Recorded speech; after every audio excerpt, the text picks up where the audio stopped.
자, 보시죠.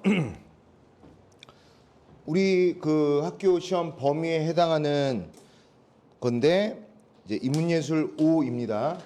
이제는 어차피 나갈 거 학교 시험 범위랑 많이 겹치려고 이제 계속 그렇게 할 건데요. 일단은 우리 앞부분은 독서를 먼저 하나하나씩 정복해 나가도록 합시다.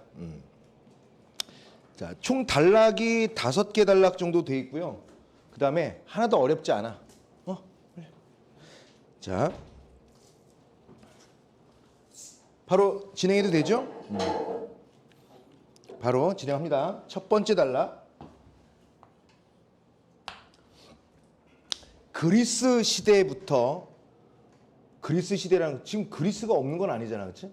근데 그리스가 아니라 그리스 시대라고 한다면 과거에 고대 그리스 로마 시대를 얘기하는 거예요. 그러니까 아주 오랜 기원전부터 해서 수천 년 동안 현대에 이르기까지 우리 인류는 쭉 살아오면서 여러 가지 인생의 슬픔, 그 다음에 비참함. 슬픈 거 안 좋잖아? 그 다음에 비참함도 안 좋잖아요? 근데 이거를 제재라는 게 뭐야? 전에도 많이 얘기했죠. 제목이 될 만큼 핵심이 되는 토픽 또는 테마 아니면 핵심이 될 만한 재료가 제재죠. 그치? 중요한 제목이 될 만큼. 만약에 어떤 영화가 있다. 뭐 사랑하는 연인이 있는데 점점 상대방이 점점 기억을 잃어간다라든가. 슬프잖아. 뭐 그런 것들. 뭐 여러 가지. 아니면 비참한 거. 이런 거를 핵심 내용으로 하는 이런 걸 뭐라고 하냐면 비극이라고 합니다. 그래서 이러한 비극은 사람들에게 사랑받고 있다. 슬픈데도 비극은 여전히 우리 뭐 영화, 드라마, 소설, 뭐 시, 연극, 기타 등등의 중요한 소재로 삼고 있다는 겁니다. 자, 그 다음에 사람이 나오면 항상 체크하라고 그랬죠. 아리스토텔레스는, 이 글의 제목 아시는 분 아시겠지만 아리스토텔레스의 비극론이에요, 제목이. 그래서 내가 선생님이 지금 2개를 네모친 거고요. 아리스토텔레스는 뭐 중요해서이기도 하겠지만 사람이기 때문에 아리스토텔레스는 하면 아리스토텔레스와 관련한 게 서술부에 쭉 등장하겠죠.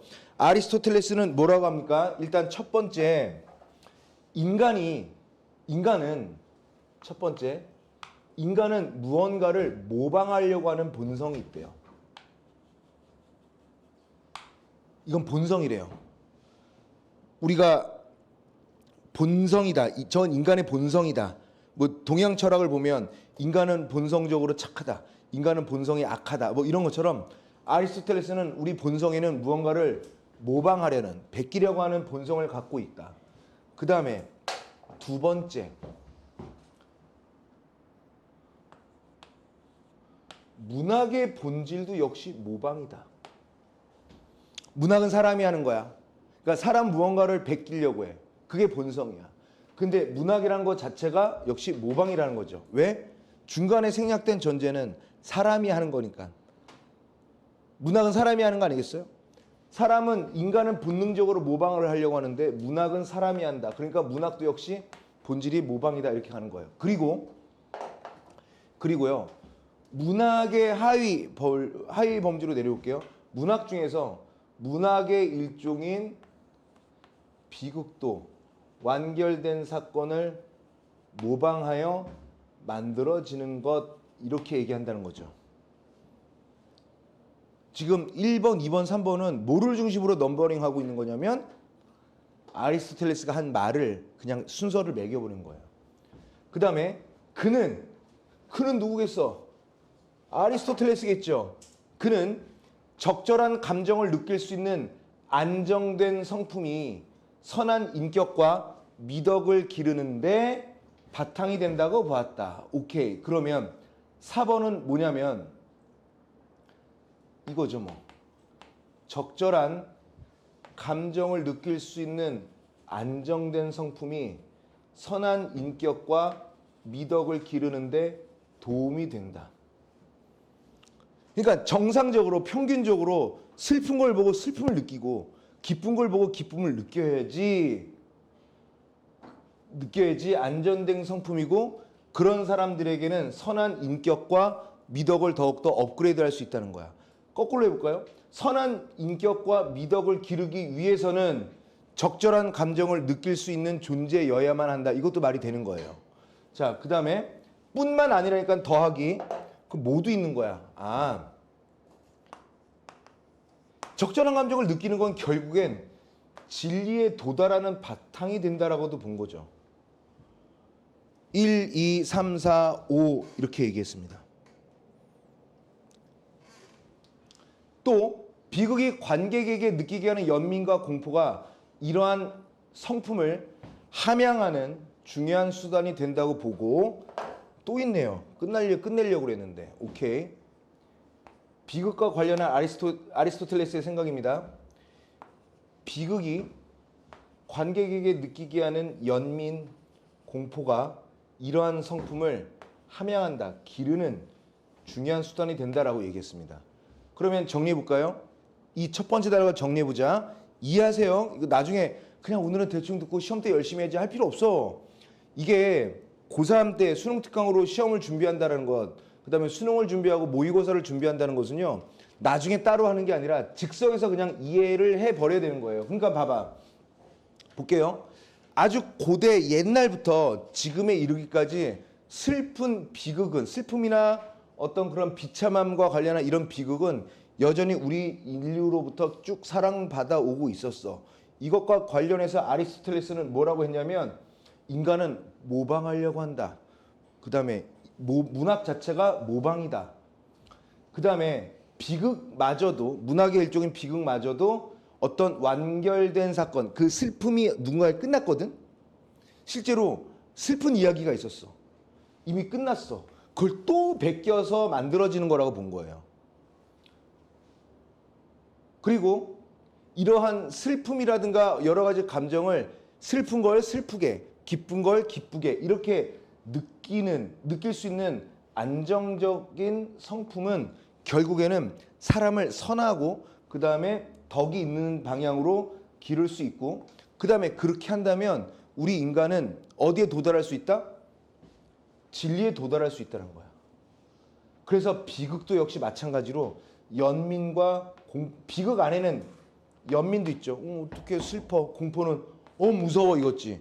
그 연민, 비극으로부터 느낄 수 있는 연민이라는 감정과 공포라는 감정은 다 모두 인간의 안정된 성품을 바탕으로 한 선한 인격과 미덕을 기르는데 도움이 된다는 거야.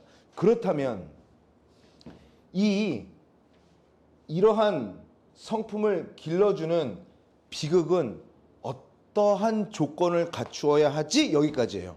자, 그러면 문제 한번 중간에 풀어볼까요? 풀 수 있는지 없는지 한번 봅시다. 아이고 이거 연결했어야 되는구나. 자,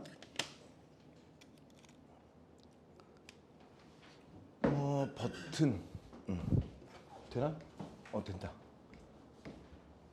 자, 할 수 있나 없나 한번 봐요. 할 수 없으면 다음에 풀면 되고 할 수 있는 건 소거해 버립시다. 1번 보세요.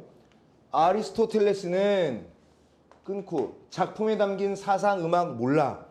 아리스토텔레스는 끊고 반전 몰라. 니체는 끊고 몰라. 자연주의 연극론자들은 끊고 몰라. 아리스토텔레스는 끊고 비극과 달리 희극 이거 몰라요. 그러니까 할 수가 없는 거야. 첫 번째 단락은 1번 문제를 푸는데 아무런 도움이 되지 않았습니다. 그 다음에 2번 할 수 있나? 못하죠. 자, 그 다음에 3번 도전해 볼까요? 해봅시다. 자, 봐봐. 윗글에 아리스토텔레스, 우리가 아리스토텔레스를 읽었잖아. 아리스토텔레스는 계속 나오지만 일단 아리스토텔레스에 대해서 얘기를 다 한 것 같진 않아요. 우리가 첫 번째 단락밖에 읽지 않아서. 그러면 얘들아 여기 화면 칠판을 보시면 첫 번째 단락의 내용은 없지만 우리가 기억을 한번 해봐. 아리스토텔레스는 일단 뭐라고 그랬지? 모방 얘기했어요. 모방. 문학도 모방이다. 그래서 다 끝난 슬픈 이야기를 비극적이고 비참하고 슬픈 이야기, 공포스러운 이야기를 역시 다 끝난 이야기를 인간은 또 모방한다. 그런데 그 비극으로부터 얻을 수 있는 감정들을 같이 적절하게 느낄 수 있는 인간의 품성은 인간의 어떤 선함과 미덕으로 이끌고 더 나아가 진리에 도달할 수 있다라고도 얘기했죠. 이런 얘기를 한 거예요. 자, 그러면 넘버링 해보자. 적절한 걸 고르네. A. 자, 플라톤은 문학이 참된 실제인 이데아를 모방한 현실을 다시 모방한 것이다. 그래서 이러한 모방의 모방은 빠염 이런 거예요. 진리로부터 멀어진 거다. 딱 봐도 이미 틀린, 이게 아리스토텔레스랑 대척점에 있는 것 같죠, 그렇지? 플라톤은 시나 연극 등의 문학이 사람들의 감정을 자극시켜요. 그래서 냉철하게 판단할 수 있는 이성적인 능력을 못하게 한다고요. 마비시켜서. 그래서 비판해요. 그러면 거의 확정적이죠. 문학과 그 비극이라는 감정과 관련해서 아리스토텔레스는 뭐라고 얘기했지? 당연한 거다. 그리고 그걸 적절하게 느낄 수 있어야 한다. 맞죠? 플라톤은 그런 걸 느끼게 하니까 사람들이 이성적이고 냉철하고 분석적인 판단을 할 수 없는 거 아니야. 그래서 문학을 비판했다는 거죠. 또한 문학에서 다루는 살인, 배신 등의 부도덕한 내용들이 도덕적 모범이 되지 못하는 비교육적인 것이라고 비판하며 그런 것을 조장하는 시인을 국가에서 쫓아내야 된다라고 하는 거죠. D. 플라톤이죠. 플라톤이 보기에 문학은 인간이 도덕적으로 성장하게 하는 데 있어서 방해가 되는 거고요. 쓸데없는 허상에 불과하다라는 거. 그러면 이해됐어요. 아리스토텔레스가 얘기하는 모방을 바탕으로 한 문학 이론, 그리고 플라톤이 제시하는 모방, 이거 다 허상이다. 진리로부터 멀어진 것이고 나쁜 거 해봤자 다 도움이 안 된다. 방해가 된다. 쓸데없는 허상인 것이다. 이런 거예요. 1번, 할 수 없으면 못하는 거야. 1번, 아리스토텔레스는 끊고요.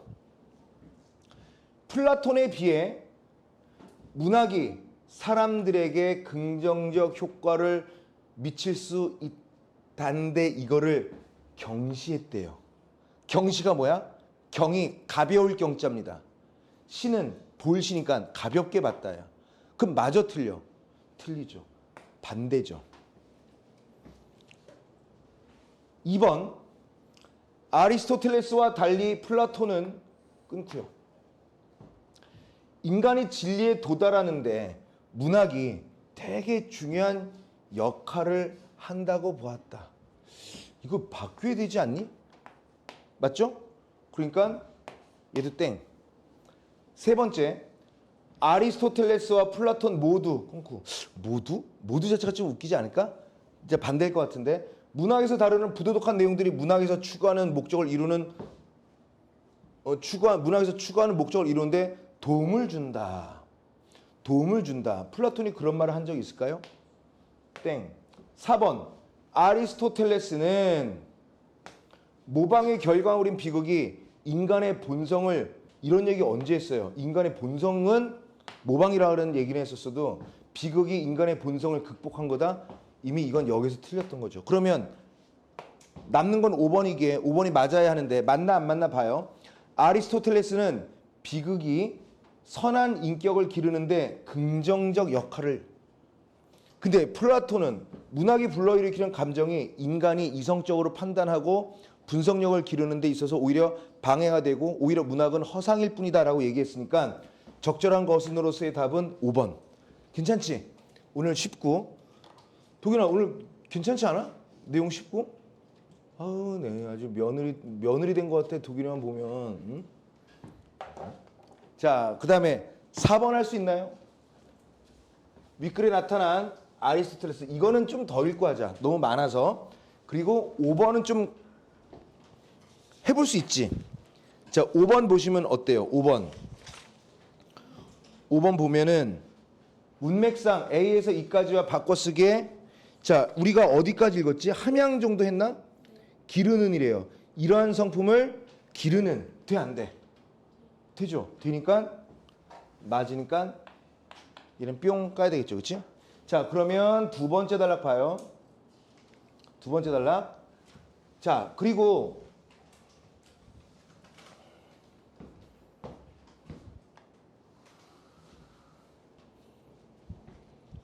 그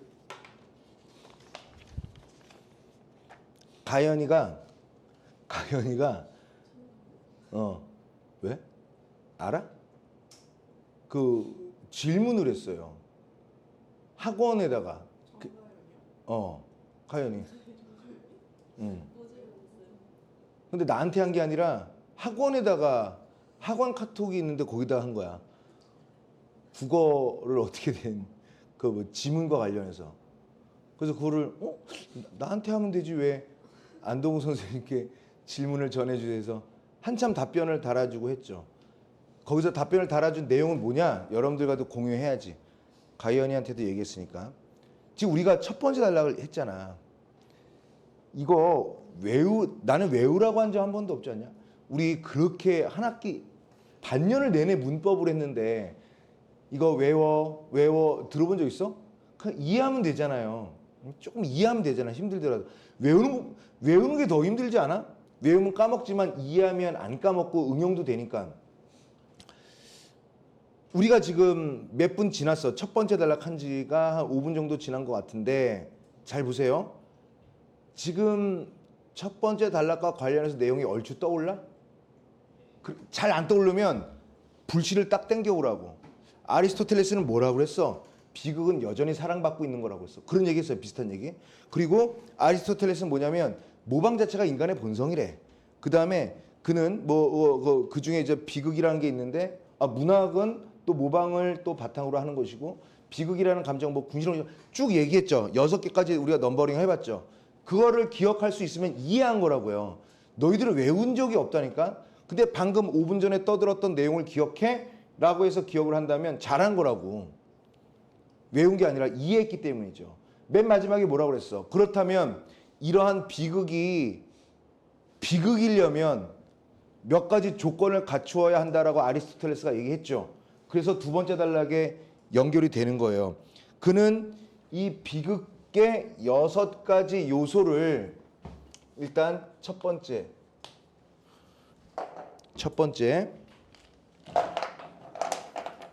보죠. 플롯, 인물의 성격, 작품에 담긴 사상, 하나, 둘, 셋, 언어 넷, 음악 6, 시각적 요소 6개는. 그래야지 이제 6개가 맞아 떨어지겠죠. 1번, 2번, 작품에 담긴 사상 3번, 언어 4번, 음악 5번, 시각적 요소 6번 이렇게. 이걸 제시한 거예요. 이 6가지가 있어야만 비극에 대한 내용을 설명할 수 있다. 그 중에서 이게 나오지 않았니 얘들아? 이게 아예 뜻도 나왔잖아요. 어떤 뜻이야? 그중 행위나 사건의 구성을 뜻하는 플롯이 바로 요거 1번이잖아요. 그렇지? 이것이 가장 중요하더라. 그리고 그는요. 누구겠어? 아리스토텔레스겠죠. 그는 사건이 우연적으로 전개되는 것이 아니라 사건이 우연적이면 안 돼. 그러면 개연성이 있어야 돼요. 개연성이 뭐냐? 선생님 버전으로 이 개연성을 설명해 줄게요. 우연이라는 건 알죠? 그럼 개연성인 건 뭐냐? 우연성의 상대적 개념이긴 한데 사건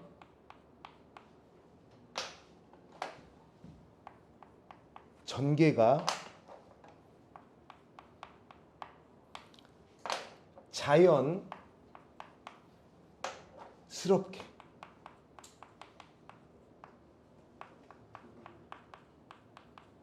진행되게 하는 성질, 개연성. 내가 배가 아파. 아, 배 아파. 아, 배 아파. 그냥 갑자기 우연이죠. 맥락 없이. 근데 뭐 이런 거지. 아니, 태우가 그랬어. 태우가. 이거 좀 집에 한 날짜가 한 달 된 우유가 있는데 되게 맛있는 거야. 먹고 싶고. 근데 태우가 먹고는 싶은데 이거 먹어도 되나? 그래서 일단 국원 선생님 줘봐야지. 일단 한 날 준 거예요. 근데 내가 먹더니 배가 아파 그래서 막 그냥 수업하다가 방구 부직부직하고 뭐 똥 싸고 막 이러고 있단 말이야. 태우는 무슨 생각을 하겠어? 먹었으면 큰일 날 뻔했네. 이런 생각을 하겠죠. 그러면 내가 배가 아픈 거는 갑자기야? 이거 어때? 선생님이 수업 시간에 배 아픈 내용이 전개되는 것을 자연스럽게 진행되게 한 태후의 우유 테러 사건. 이게 바로 개연성의 요소가 되는 거예요. 이거는 왜 이렇게 깊진 않지만 왜 이렇게까지 얘기하냐면 이거 어디에 나와? 수능에 나오잖아요. 수능 소설 문학에 나오잖아. 그래서 밑줄을 딱 그어놔 본문에. 이거는 이거의 개연성이 되게끔 한다. 그러면 그 고전 소설이든 현대 소설이든 만약에 그가 뭐 어떤 주인공이 함정에 빠졌어. 나쁜 빌런의 모함에 빠진 거야. 그러면 왜 모함에 빠졌는지에 대해서 자연스럽게 내용을 이어가게끔 한 그 무엇에 밑줄을 그었다면 얘의 개연성의 요소가 되는 거죠. 이해됐어요? 뭐 숙향정 같은 소설을 한번 봐봐. 나는 왜 이렇게 삶이 힘들까? 운이 없을까? 그냥 이럴 바에야 죽는 게 낫겠어. 그래서 강가에 가서 모르겠어. 이 세상이야. 안녕하고 퐁 빠졌는데 근데 마침 자라가 지나가고 있어요. 그래서 퐁 빠졌는데 자라가 그냥 구해준 거야. 이거 약속된 거 아니죠. 그래서 우연히 그 자라의 도움으로 삽니다. 이게 개연성이에요? 그건 우연성이에요. 아리스토텔레스가 얘기하는 비극이라는 것은 어떻게 해야 되냐면 우연적이어서는 안 돼. 얘가 왜 슬픈지에 대해서 슬프다라는 얘기를 정확하게 해줘야 된단 말이야. 그래야 작품의 관객들이 몰입할 수 있다는 거예요. 그 옛날에 그 병맛 드라마인데 너희들 알아? 그 막장 드라마 중에 TV 프로그램보다, 그러니까 코미디 프로그램보다 죽은 거. 그게 뭐 아니야, 하늘이시언가 뭔가 있어요. 그래서 너희들 이런 얘기하면 오로라 공주 뭐 그런 거 알아? 임성원 작가인가? 오늘 숙제 검색해 보세요. 이 사람은 막장 드라마의 우리나라 최고입니다. 그래서 뭐 하다가 얘를 죽여야 돼. 근데 멀쩡히 있는 사람이 어느 아줌마가 꼭 검색해서 봐봐. 그거 되게 유명해요. 막 갑자기 우차사를 봐요. TV에서 죽어요. 그게 드라마에 나온 거야. 사람들 대한민국 난리 났었다니까요. 이게 뭐냐고. 근데 또 소수는 어떻게 하는지 알아? 이게 진짜 예술이지 뭐 이런 것도 있어요. 근데 예술을 평가받지 않아요. 그런 것도 알아? 복수를 하기 위해서 다시 새로 태어났는데 점을 하나 찍어요. 점을 하나 찍고 다른 사람으로 태어난 거야.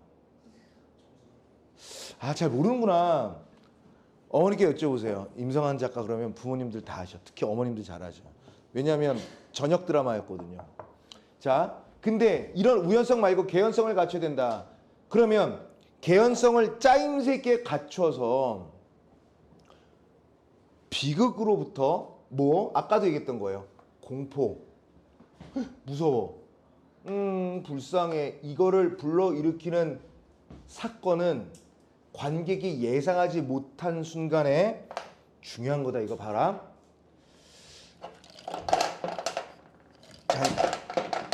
잘 보세요. 이거 순서 잘 봐야 돼요. 여기서부터 다시 볼게. 개연성을 갖추는 것까지 이해됐죠?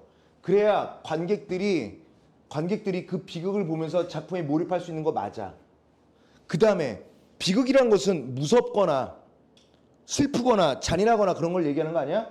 공포와 연민을 불러일으키는 사건은 어떻게 해야 되냐면 사건은 일단 관객이 예상하지 못한 순간에 앞선 사건으로부터의 인과적인 결과로 일어나야 한다라고 얘기한 거예요. 무슨 뜻이냐?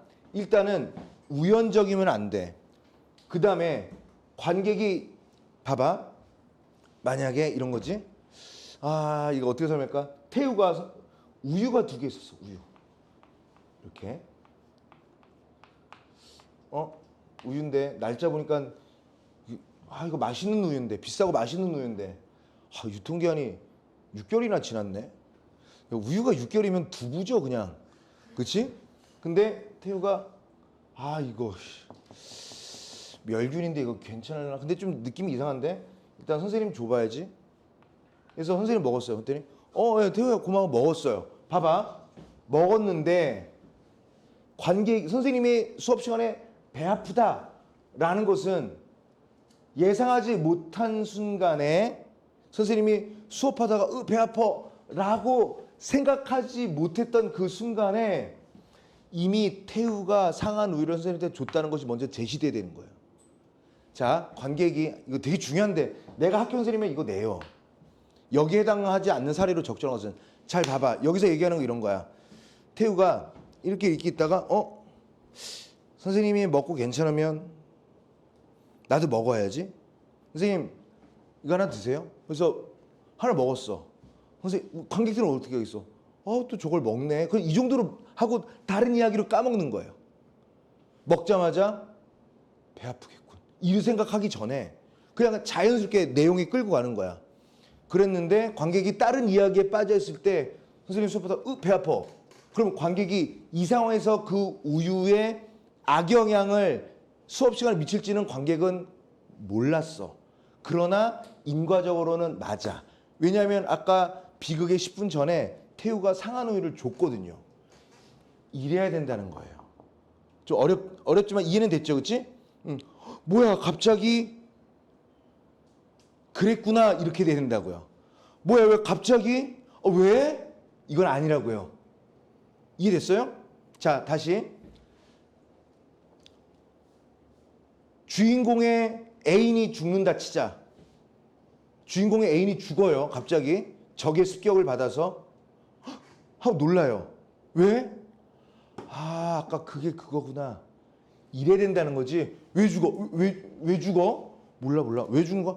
뭐야 병맛 이렇게 된다고. 그러면 안 된다는 거야. 아리스토텔레스는. 또한 뭐도 있어요. 살인, 폭력 등의 부도덕한 내용도 공포와 연민을 불러일으키기 위한 장치로 사용될 수 있다라는 거예요. 그럼 어떻게 연결되겠어? 살인이나 폭력이 공포도 주지만 살인이나 폭력이 연민을 불러일으킬 수도 있다. 이거 내 생각이 아니라 아리스토텔레스가 얘기하는 플롯과 관련한 겁니다. 그는 이러한 사건 제시와 관련한 플롯의 핵심 요소로 플롯의 핵심 요소로 반전과 인지를 제시했다. 반전과 인지 얘기합니다. 반전은 다 알고 있는 거야. 상황 즉 사건의 흐름이 앞에서 일어난 것과 정반대로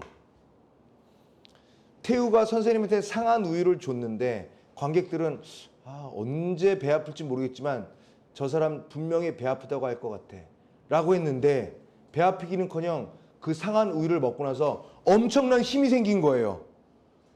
우유를 먹었더니 갑자기 손가락으로 책상을 막 다 든다라든가 이런 엄청난 이런 모니터 이런 것도 막 왜 그럴까?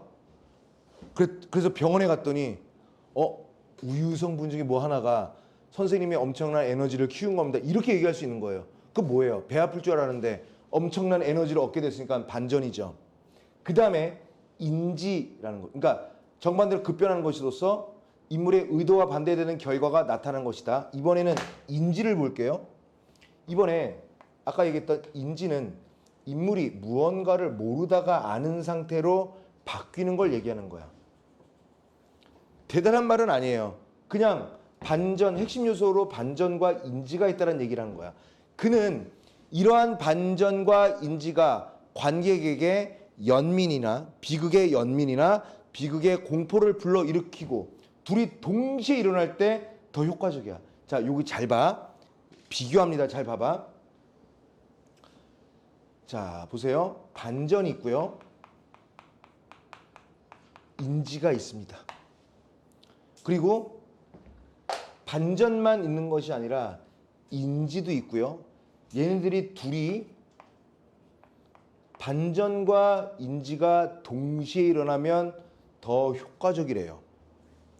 얘가 두 개가 다 있으면.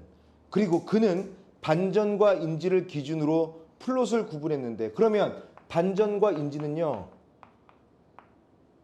플롯의 구분 단위이기도 한 건데, 반전이나 인지를 포함하는 것을 반전이나 어떤 플롯이 이렇게 써요. 얘들아, 플롯이라는 게 뭐냐면 어떤 이야기는 이래야 된다야. 얘들아, 콩쥐 팥쥐를 보면 콩쥐가 못된 년인가? 콩쥐가 착한 애죠. 팥쥐가 못된 애죠. 팥쥐는 못돼야 돼요. 그래야지 콩쥐의 불쌍함이 더 부각되죠. 그리고 그 콩쥐의 엄마는 팥쥐의 친엄마지만 콩쥐의 새엄마여야 돼요. 이래야지 콩쥐의 상황이 더 슬퍼지죠. 그리고 콩쥐 팥쥐네 집은 가난해야 되는데 가난한 살림을 혼자 다 책임져야 해요. 콩쥐가. 팥쥐는 일 안 하고 팥쥐 엄마도 일을 안 해야 돼요. 그리고 이러는 사실에 대해서 콩쥐의 아버지는 몰라야 되거나 콩쥐 아버지는 없어야 돼요. 그리고 동네 사람들은 팥쥐나 팥쥐 엄마의 악행을 잘 모르고 콩쥐만 불쌍하다 이렇게 여기는 여러 가지 이런 장치. 그래서 이야기는 이 플롯이 열차처럼 연결된 거를 얘기해요. 그런데 어떤 플롯은 반전이 없는 게 있을 수 있겠죠. 근데 어떤 플롯에서는 반전이 있을 수도 있어요.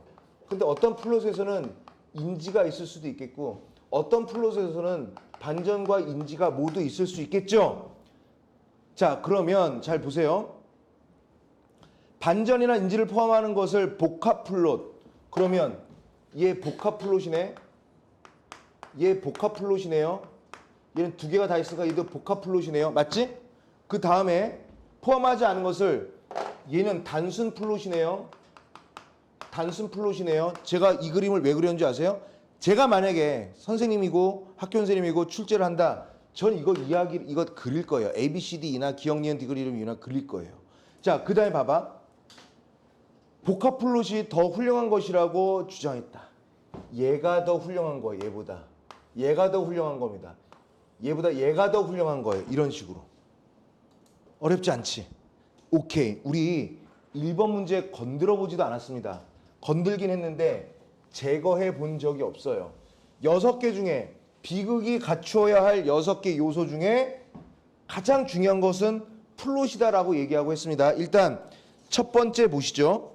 윗글의 내용과 일치하지 않는 것은 아리스토텔레스는 끊고요. 아까는 무슨 말인지 몰랐잖아. 봐봐. 우리가 지문을 안 보고 이것만 봐도 머릿속에 이해했기 때문에 풀 수 있어.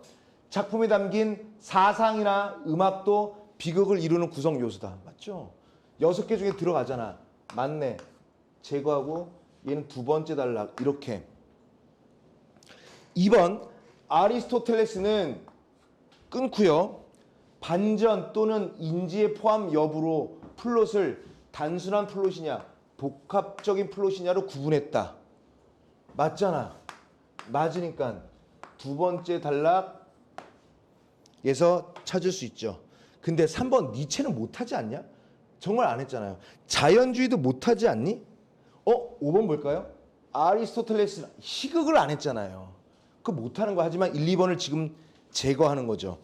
그 다음에 2번 기억에서 디귿까지인데 뭐 읽은 거 있나? 읽은 거 없죠? 자, 그 다음에 급변 뭐라고 돼 있어? 급변 이어지는. 맞아 안 맞아? 급변이 뭐야? 비 아니야? 정반대로 갑자기 변하는 거 아니니? 그럼 2번 되겠어 안 되겠어? 그래. 5번이 가장 먼저. 아까 3번 가장 어려워 보이는 거 하나 풀었고요. 이거다. 그래서 남은 것은 몇 번이야? 1번, 2번, 4번 남았네요. 자, 그러면 세 번째 단락으로 넘어갑시다. 자, 세 번째 단락. 아리스토텔레스는 관객에게 연민과 공포를 불러일으키기 위해 비극의 인물도 특정한 조건을 갖추어야 한다라고 했다. 아까는 비극이 갖추어야 될 조건이었죠. 이번에는 비극의 인물도 조건을 갖추어야 한다라고 봤는데요. 자, 어떻게 시극 나왔다. 그지? 자, 어떤데요? 시극의 주인공은 그는 보세요. 시극의 주인공은 보통의 사람보다 모자란 인물이어야 된다. 그리고 우스꽝스러운 모습으로 그려진다고 봤다. 이와 달리 비극의 주인공은 고귀한 신분의 인물로서 인간적인 결함이 있어야 하고 악행이나 악덕이 아닌 실수로 불행해져야 한다. 다시 정리해 볼까요? 시극의 인물은요, 어떻게 해야 된다라고요? 보통 사람보다도 모자라야 돼요, 주인공은. 그리고 어떻게 된다? 우스꽝스러워야 한답니다. 그러면 비극의 주인공은요, 일단 신분이 고귀해야 돼요. 그리고 인간적 결함이 있어야 돼요. 그 다음에 악행이 아니라 실수를 해야 된다는 거예요. 원래 못된 게 아니라. 주인공은 선하지도 악하지도 않은 존재여야 하고요. 의로운 인물이 불행해지는 것은 사람들에게 자신이 저지른 잘못보다 더 큰 고통을 겪어야 돼요. 자, 봐봐. 잘못은 예를 들어서 산만큼 했는데요. 그러면 잘못한 것에 따른 고통도 산만큼 받아야 되잖아. 근데 얘는 한 10만큼 받는 거야. 요래야지 비극의 주인공이라고. 제가 뭘 그렇게까지 잘못했는데 이거 해야 된다는 거야. 자, 그 다음에 악한 사람이 부려진 것은 마땅한 일로 인식될 뿐 연민과 공포를 불러일으키지 못하기 때문이다. 오케이. 그는 관객이 잘못이나 실수에 비해 주인공이 더 큰 불행을 경험한다고 판단한다면 연민을 느끼는 거죠. 이게 뭐예요? 관객이 잘못이나 실수에 비해 주인공이 더 큰 불행을 경험한다고 판단한다. 이게 뭐예요? 연민을 유발하는 요소예요. 그 주인공이 왜 그렇게까지 고생해야 돼? 이런 거죠. 그 다음에 인간적인 결함을 지녔다는 점. 이거는 자신과 닮은 것처럼 느껴지는 주인공이 불운을 겪는다고 판단하면 자신에게도 그런 일이 발생할 수 있다는 생각에 나도 공포 유발 요소죠. 지금 비극을 계속 뭘로 얘기하고 있어? 연민을 얘기하고 있고 공포를 얘기하고 있다고요. 금방 끝났네. 괜찮지? 오케이. 자, 그러면 아까 1번은 1번과 2번을 제거했고요. 3번 볼까? 니체는 아직도 몰라. 4번 자연주의는 아직도 모르겠어요. 자, 아리스토텔레스는 끊고 비극과 달리 시극은 보통 사람보다 모자란 존재. 괜찮다. 근데 이게 어딨어? 영웅적 모습을. 영웅적 모습이 아니라 뭐라고 해야 돼요? 그렇지.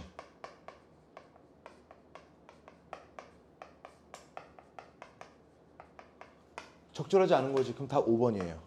자, 그러면 봐봐. 얘들아, 분독했을 때 어떠한 이득이 있냐면 니체는 안 읽었어요, 아직. 근데 니체는 나오게 돼 있어요. 그 다음에 자연주의 연극론자 안 읽었거든요. 나오게 돼 있어요. 그래서 이 문제는 정상이야. 그럼 미리 예습하자. 니체는 비극이 연민과 공포를 불러일으키는 것이 아니라 삶에 대한 의지를 갖게 해야 된다. 니체는 아리스토텔레스와는 다른 얘기를 할 거예요. 그치? 맞죠? 자연주의 연극론자들은 아리스토텔레스와는 달리 연극에서 하층 계급의 인물을 통해 사회적 문제를 드러내고자 했다. 이것도 맞을 거예요. 무슨 말인지 알겠죠? 오케이. 좀 이따 또 보도록 하고요. 1번 해결했네. 2번에 아직도 할 수가 없네. 그 다음에 4번은 맨 마지막에 합시다. 워낙 분량이 길어서. 그러면 할 거 다 했으니까 네 번째 단락. 이거죠. 자, 보세요. 여기에서 이제 기역, 니은, 디귿이 다 있구나. 알파벳도 다 있고요. 단어 문제. 자, 네 번째 단락. 아리스토텔레스는 비극의 궁극적 목적은 또 나오는 계속 관객이 연민을 느끼고 공포를 느끼는 거야. 이게 수단이 되어야 되고요. 결국에는 카타르시스라는 목적을 관객이 달성해야 된다는 거죠. 선택지 하나 만들어 볼까? 아리스토텔레스가 얘기하는 비극의 궁극적 목적은 관객이 연민과 공포를 얻는 것으로 그친다. 그럼 틀려요. 얘는 이걸 통해서 이걸 이뤄야 된다는 거야. 카타르시스는요, 비극의 목적이고요. 연민과 공포는요, 비극을 느낄 수 있게 하는 수단이란 말이죠. 이 카타르시스라는 말은 후대의 학자들에 의해 다양하게 해석되고 있는데 대표적 해석으로는 이런 게 있는 거예요. 좀 이따가 문제도 풀어보시면 알겠지만 일단은 우리가 쉽게 풀기 위해서 잘 정리해 보도록 합시다. 뭐가 있느냐? 윤리학적 해석이 있어요. 윤리학적 해석. 정리하면서 해봅시다. 그러면 카타르시스에 대한 윤리학적 해석이 있는데 이 윤리학적 해석은 카타르시스를 관객의 감정 중에서 뭡니까? 불균형하거나 또는 과잉된 부분이 있는데 이거를 어떻게 하느냐? 얘를요 도덕적으로 정화하는 거야. 너 이렇게 마음이 들쑥날쑥해. 너 뭔가 이렇게 과잉돼 있어. 이거를 정화시키는데 도덕적으로 정화시키는 거예요. 자, 그 다음에 평소 사람들의 마음속에는 연민, 공포가 있는데 이러한 감정 중에 부정적인 부분을 정화함으로써 감정을 맑게 만들어서 도덕적으로 정화해서 도덕적으로 성숙하게 하는 거다. 이런 겁니다. 그런데 이 해석은 감정을 잘못 사용할 경우 문제가 될 수 있기 때문에 감정을 정제 및 조절하는 데 초점을 둔 것이다. 그래서 여기에 포인트는 뭐라고요? 여기서 감정 절제하거나 조절하는 데 초점을 둔 것이다라는 거야. 그 다음에 이번에는 정신분석학적 해석. 이거는 딱히 어렵지 않을 것 같아요.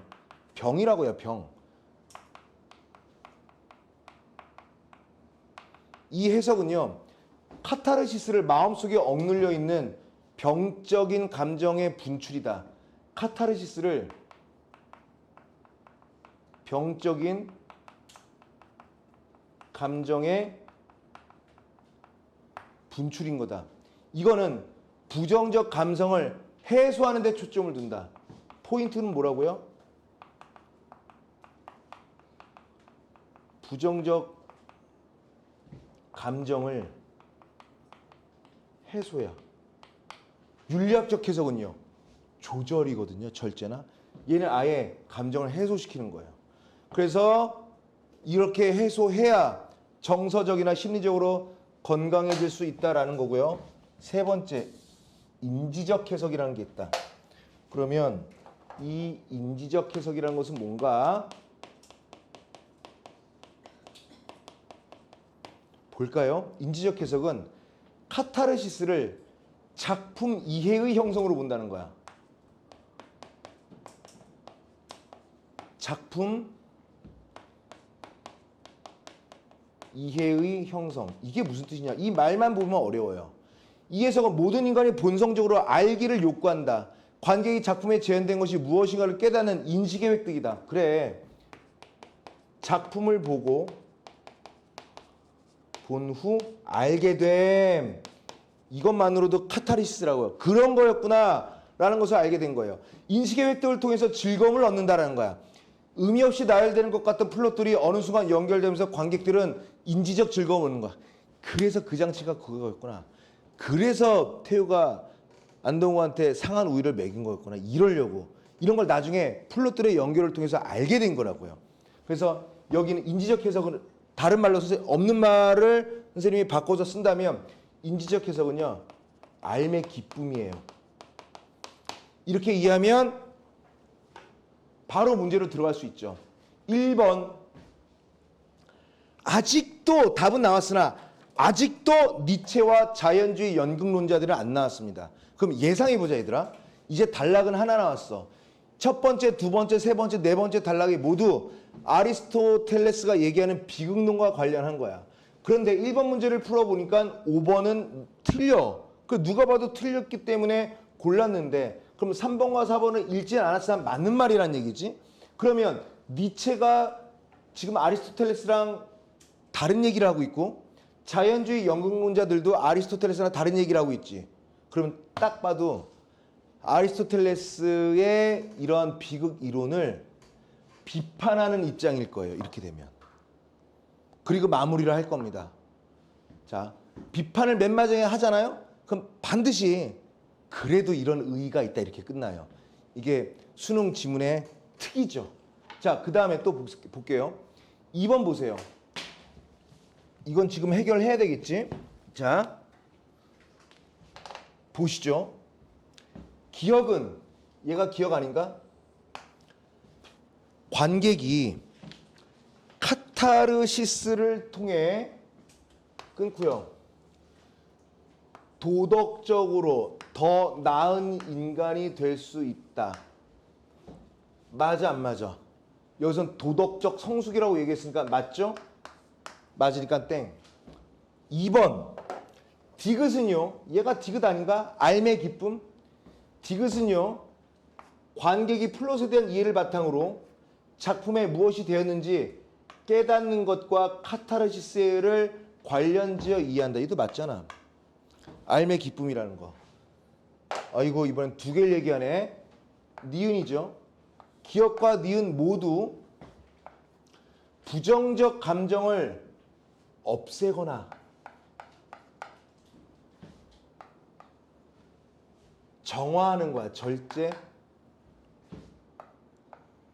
이 두 개를 카타르시스를 같이 관련지은 거다. 맞네요.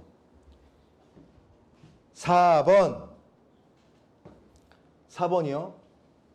기억과 디귿 모두 관객이 자신의 감정을 정확히 이해하는 거야? 이해는 되겠죠. 감정 이해도 정확히 좀 틀려요.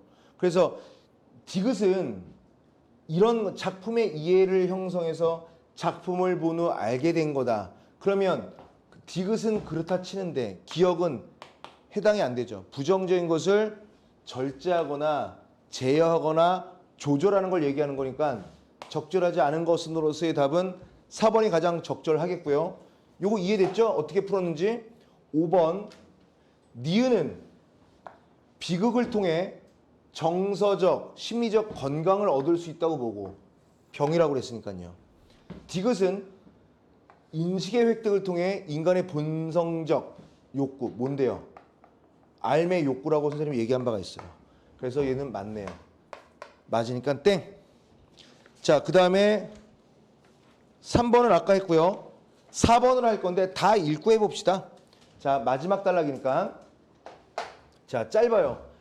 비극에 관한 이론은 이후 많은 변화를 겪었고 아리스토텔레스 이후 이론은 후대학자들에게 이럴 줄 알았어. 비판을 받게 됐다라고 얘기했어요. 그 다음에 고귀한 인물을 주인공으로 삼으려 했던 아리스토텔레스와 달리 나오잖아요.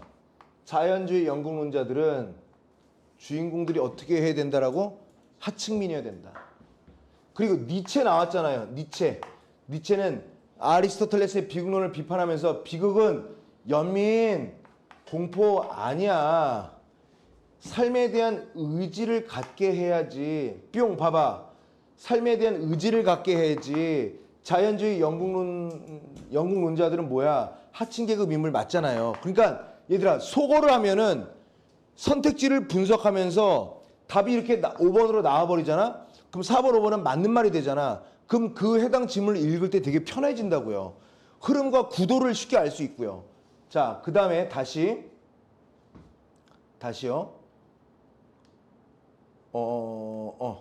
이거 이럴 줄 알았어요. 여지껏 얘기해놓고 비판으로 끝나면 약간 모양 빠지거든요. 그래서 하지만 이러한 변화와 비판에도 불구하고 아리스토텔레스의 이론은 아직도 많은 예술 분야에서 사용되고 뭐 이렇게 의의를 블라블라 하는 겁니다. 그럼 1번 했죠. 2번 했죠. 3번 했죠. 5번도 했죠. 4번 풀고 휴식을 갖도록 합시다. 이거 다 알 거예요. 봐봐. 윗글은 자 길어도 이해만 하면 상관이 없어. 봐봐. 윗글은 아리스토텔레스의 관점을 바탕으로 보기를 이해한 거야. 아리스토텔레스의 관점 바탕이야. 자 일단 A 해놓고 얘들아 안티고네와 크레온이라는 두 인물에 얽힌 이야기를 다룬 그리스 비극이에요. 아리스토텔레스의 비극론을 충실히 반영한 작품으로 인정받는다. B.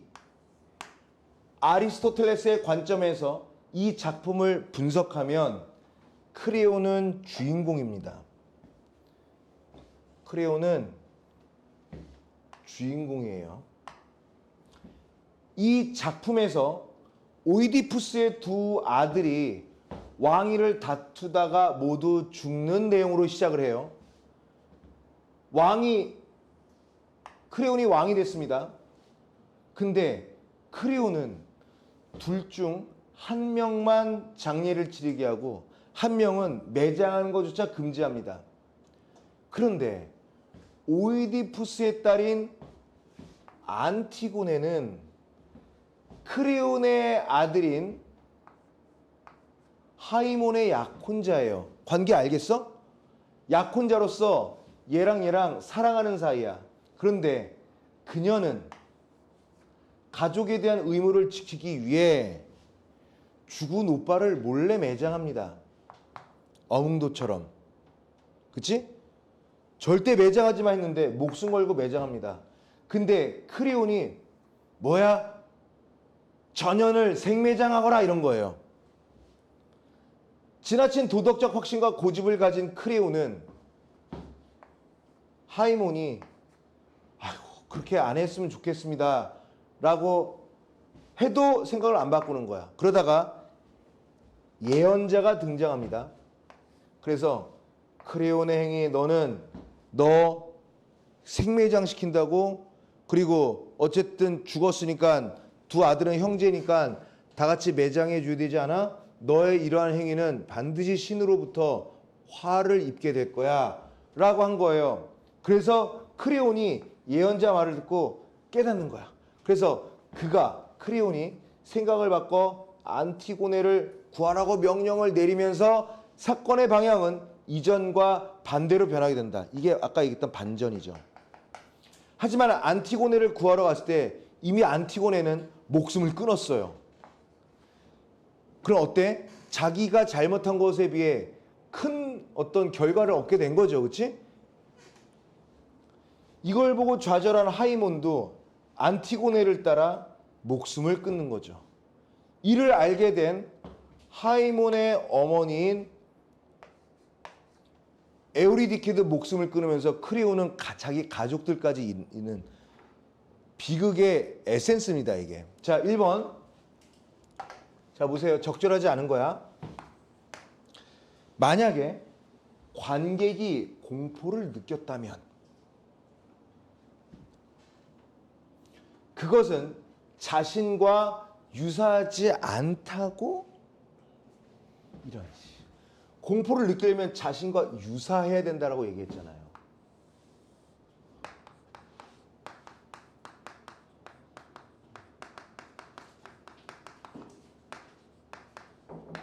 그러니까 얘는 적절하지 않은 것으로서의 답이 1번이 되는 거죠. 그럼 2, 3, 4, 5번은 다 맞다는 내용이네. 어서 들어와. 안녕하세요. 자, 봐봐. 자, 이거 모두 이거 분명히 학교에서 이거 변형하실 거라고요. 잘 봐봐. 크레온은 악한 본성 때문이 아니라 지나친 도덕적 확신. 얘가 나쁜 건 아니잖아요. 근데 아까 뭐라고 그랬어? 지나친 도덕적 확신과 고집을 가졌다라고 해서 이 크레온의 성격을 직접적으로 제시했어요. 지나친 도덕적 확신과 고집을 갖고 있다는 인간적 결함 때문에 가족들을 잃은 거 맞지? 그래. 이렇게 풀면 돼. 3번. 하이몬의 죽음은 하이몬과 안티고네가 열렬히 사랑했다는 앞선 사건과 관련되므로 어때요? 그래서 개연성. 얘네들의 그러니까 하이몬의 죽음은 얘가 왜 죽어? 아까 얘기했죠. 뭐 하늘이시여 같은 거 막장 드라마에서 과자 먹다가 코미디 프로그램보다 하다가 심장마비로 죽는 그런 게 아니라 안티고네가 죽으니까 하이몬이 따라 죽은 거죠. 그럼 이거 이해는 돼요. 그게 바로 전개의 자연스러운 성질인 개연성을 갖춘 것이다. 맞죠? 맞으니까 땡. 그 다음에 4번. 크레온이 안티고네에게 저지른 잘못에 비해 더 큰 불행을 겪은 것이라고 관객이 판단한다면 왜? 안티고네를 하려다가 살려주려고 했는데 결국에는 그 살려주려고 했던 대상도 죽지만 자기의 가족도 다 죽었잖아. 그러면 크레온, 유유, 쯧쯧, 연민 맞죠? 5번. 크레온이 예언자의 말을 듣고 자신의 행동이 잘못된 것임을 깨달은 것은 끊고요. 인지로 안티고네를 구하라는 명령을 내렸음에도 불구하고 안티고네가 죽음에 이르는 것은 구하라고 했는데 그럼 구할 줄 알았는데 이미 스스로 목숨을 끊었잖아요. 이거 반전으로 볼 수 있겠군. 이거 뭐 생각나니 얘들아? 운영전 생각나지 않아? 운영전 안 했나 나랑?